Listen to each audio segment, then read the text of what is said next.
Hello and welcome to another episode of Coding Secrets. Many of you will have seen the videos where I show that hitting a Sonic 3D cartridge can trigger the level select cheat mode. I'm not going to go into detail here on how exactly that works, but I'll leave a link in the description to a more detailed explanation. However, the basic reason the cheat works is that the main processor in the Sega Mega Drive is a Motorola 68000. This chip has a thing called a vector table, which is a list of what programs to run on the event of an error. In Sonic 3D, I just pointed most of the table at the level select mode, the idea being that if the game threw up a bug, the level select screen would appear instead of it crashing. However, it turned out that moving the cartridge around would cause some kind of error which triggered the cheat mode. This got me wondering, could I add a button to my Sega Mega Drive which I could press to activate the cheat mode whenever I wanted? Looking at the vector table, there is one for a bus error, so maybe if I mess with the expansion slot, I can trigger the cheat mode. Let's have a play. Alright, so here's my Sega Mega Drive upside down. I'm just getting a piece of wire here and touching it against the different connections. I'm trying to find two next to each other because that'll be easier, and see if I can trigger the error screen. Let's have a look. Oh, right, so I think that did it.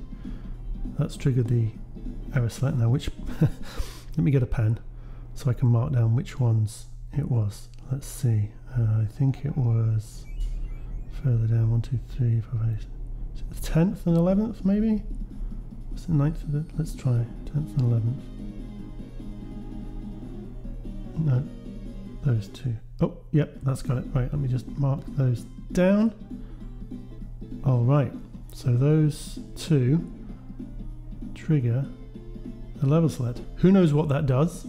I've no idea. I've probably put 5 volts down the data line or something. Do not try this at home.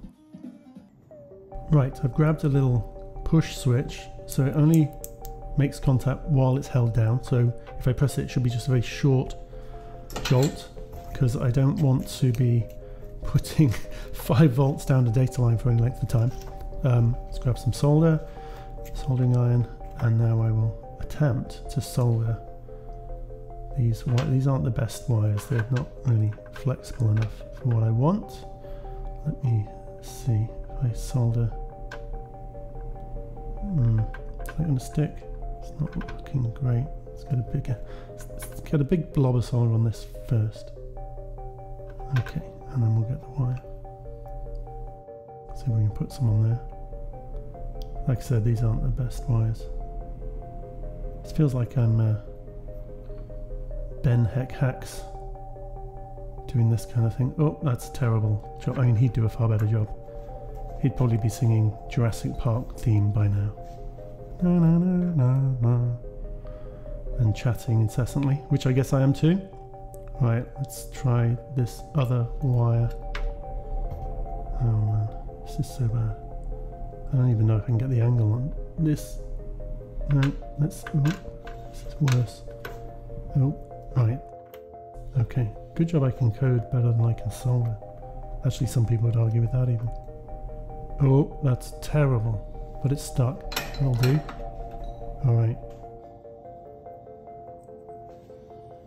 So, get the other two wires. I'm going to solder them. Right, let's put some solder down here first. A big blob there, and a big blob there. And of course they've joined together, so now I have to try and separate them. Let's do that. Easy. Scrape off some solder. Right, let's see if we can get this thing connected.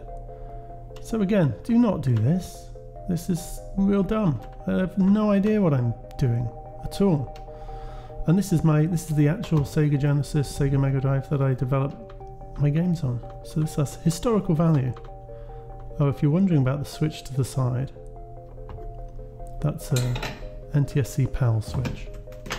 Alright, connected it. I guess we should give it a try. Let's just check that I haven't permanently joined those two together with this multimeter. There we go. It's not making a noise. So, good. They're not touching. Let's give it a go. Right, let's boot up Sonic 3D Blast and see what this button does. And there we go. It seems to work. Let me just see if I can select a level. It seems to be working. Yeah, loads okay. Can it work more than once? Yes, it can. So that's great. that seems to work perfectly. So there you go. If you want to completely risk destroying your Sega Genesis Mega Drive machine at the touch of a button, that's how I've done it. I now have a level select screen. Select on a button. That's all. Let me know if you enjoyed this in the comments, and I'll see you next time on Coding Secrets.